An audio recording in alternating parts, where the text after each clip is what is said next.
చెప్పాము.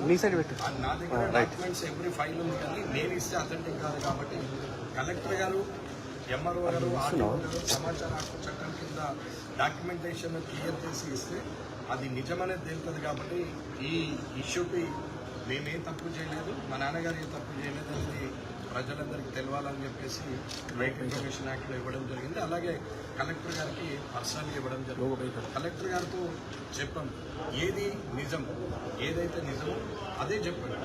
నేనేం దాన్ని మ్యాన్ నిజాయితీ ఉన్నవాడికి భయమే లేదు. కాబట్టి ఎక్కడ తప్పు చేయలేదు, మనకు భయము లేదు. కాబట్టి ప్రభుత్వం వాళ్ళదే, అధికారులు వాళ్ళే, వారే ప్రభుత్వంలో ప్రభుత్వ సలహాదారుగా ఉన్నారు. 2 నిమిషాల్లో డాక్యుమెంటేషన్ అంతా తీసుకురావచ్చు. కానీ ఇది వచ్చేందుకు ఎందుకు గొడవ చేయాలి?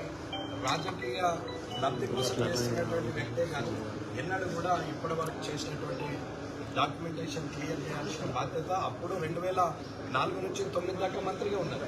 మరి అప్పుడు చెప్పవచ్చు కదా, అప్పుడు చేయలేదు. ఇవాళ ప్రభుత్వ సలహాదారుగా ఉన్నారు. మరి ఇప్పుడు కూడా ముఖ్యమంత్రి రేవంత్ రెడ్డి గారు ఉన్నారు.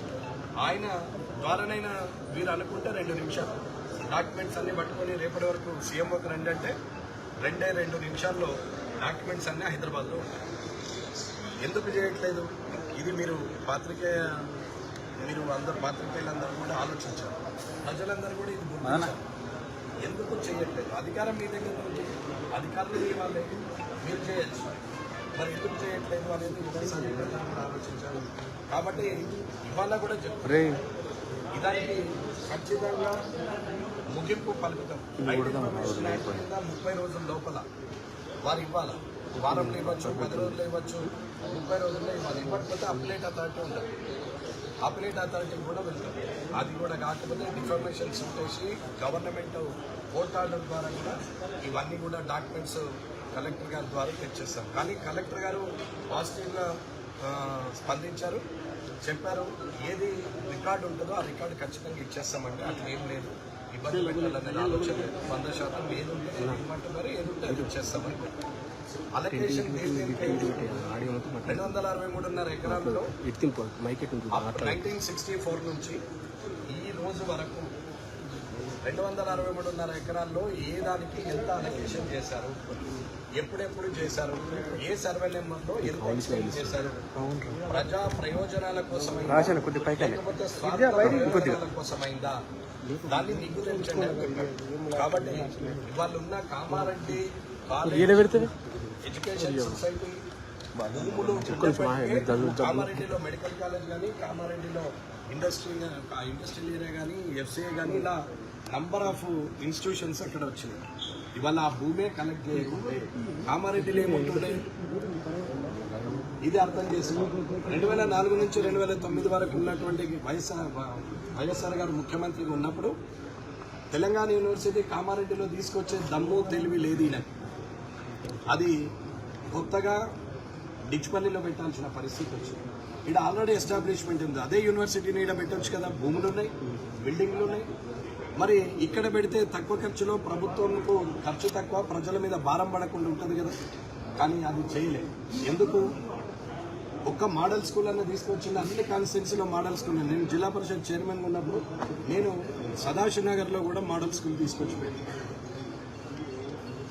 ఇది మోడల్ స్కూల్ కామారెడ్డి మండలాల్లో ఎక్కడైనా ఒక మోడల్ స్కూల్ ఉందా? కనీసం ఎక్కడైనా ఇంజనీరింగ్ కాలేజీలు, కర్షకండ్ కామారెడ్డి ఇంజనీరింగ్ కాలేజీలు వస్తే అవి హైదరాబాద్ షిఫ్ట్ అయితే ఏం చేసిండు? 8.5 ఎకరాలు భూములు దున్నితే, గ్రౌండ్ను దున్నితే దాని వెనకాల ఉన్నటువంటి వ్యక్తులు ఎవరు? వడ్లోళ్ళు కేసేస్తే వాళ్లకు మేము డాక్యుమెంట్లు 2010లో పడేసినప్పుడు ఆస్తుల పరిరక్షణ కమిటీ సభ్యులకు చెప్పడం జరిగింది. అన్న కోర్టులో ఫైనల్ ఉంది, మీరు అటెండ్ కాకపోతే అది వాళ్ళ సైడ్ అవుతుంది, మేమైతే పోమో, మాకు అవసరం లేదు అని చెప్పారు. వీరు పోలేదు, అక్కడ 1 సైడ్ అయింది. 1 సైడ్ అయినాక డాక్యుమెంట్స్ ఎవరి పేరు మీద అయింది? వీళ్ళ వెనుక రాజకీయ నాయకులు ఏంది? ముస్తాబాదోడు, మన బాదుగునోడు, నిజామాబాదోడు వచ్చి కామారెడ్డిలో అడ్డ పెడుతున్నాడంటే కామారెడ్డి వల్ల రాజకీయ నాయకులు అండదండ లేనిదే జరుగుతుందా? ఇవన్నీ ఆలోచించాలి అందరూ. కాబట్టి ఈరోజు కలెక్టర్ గారు సానుకూలంగా స్పందించారు. 10 రోజుల లోపల డీటెయిల్స్ అన్నీ ఇస్తామని చెప్పారు. కాబట్టి ఆయన మీద నాకు నమ్మకం ఉంది. కలెక్టర్గా ఆయన తీసుకునే చర్యలు రేపు పొద్దున ఇచ్చే ఇన్ఫర్మేషన్ బట్టి ఉంటుంది. అలాగే సిమిలర్గా కూడా సమాచార హక్కు చట్టం కింద MRO Kamareddy, RDO Kamareddy, additional collector revenue Kamareddy వాళ్ళకు కూడా నేను సమాచార హక్కు చట్టం కింద పెట్టాను.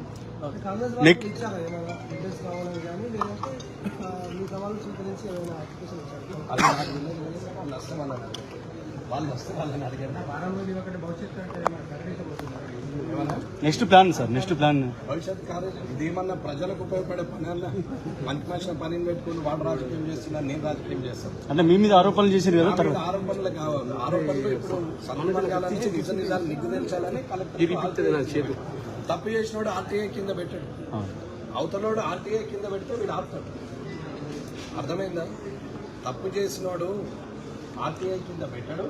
ఒకవేళ తప్పు చేసినోడు ఎవడన్నా ఎదుటోడు ఆర్టీఐ కింద పెట్టినా ఆపుకుంటాడు.